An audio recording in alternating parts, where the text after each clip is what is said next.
Salam əziz şagirdlər. Bu dərsimizin mövzusu biomüxtəliflik, nadir və nəsli kəsilmək təhlükəsi olan yerli faunanın mühafizəsidir.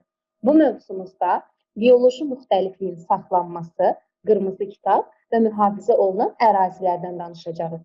Bioloji müxtəliflik yer üzərində yaşayan bütün canlıların, mikroorqanizmlərin, bitki və heyvanların müxtəlifliyi deməkdir. İnsanın təsərrüfat fəaliyyəti ilə əlaqədar bəzi növlərin yaşayış şəraitinin kəskin pisləşməsi, onların sayının azalmasına və ya tamamilə məhvinə gətirib çıxarmışdır və bunun nəticəsi olaraq bioloji müxtəliflik azalmışdır.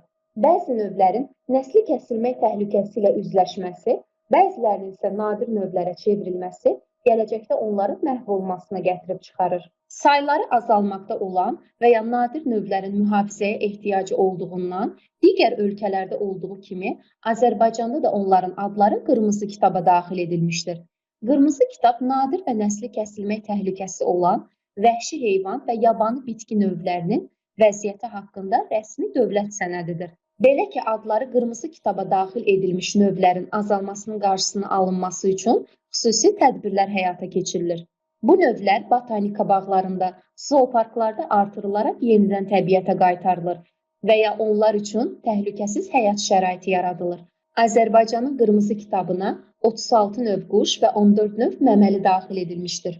Canlı orqanizmlərin biomüxtəlifliyinin azalmasının əsas səbəblərindən biri onların yaşayış məskənlərinin itirilməsidir. Bu isə qanunsuz ov edilməsi, meşələrin qırılması, su sahələrinin qurudulması və sair kimi amillərdən asılıdır.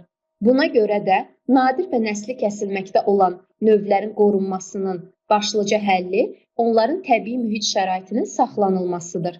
Respublikamızda nadir və nəsli kəsilməkdə olan flora və fauna növlərinin saxlanılması və qorunması üçün qoruqlar, yasaqlıqlar və milli parklar yaradılmışdır.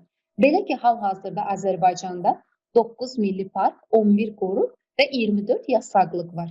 Əksər ölkələrdə olduğu kimi Azərbaycanda da ətraf mühitin mühafizəsi və təbii sərvətlərdən səmərəli istifadə edilməsi məsələlərinə diqqətlə yanaşılır.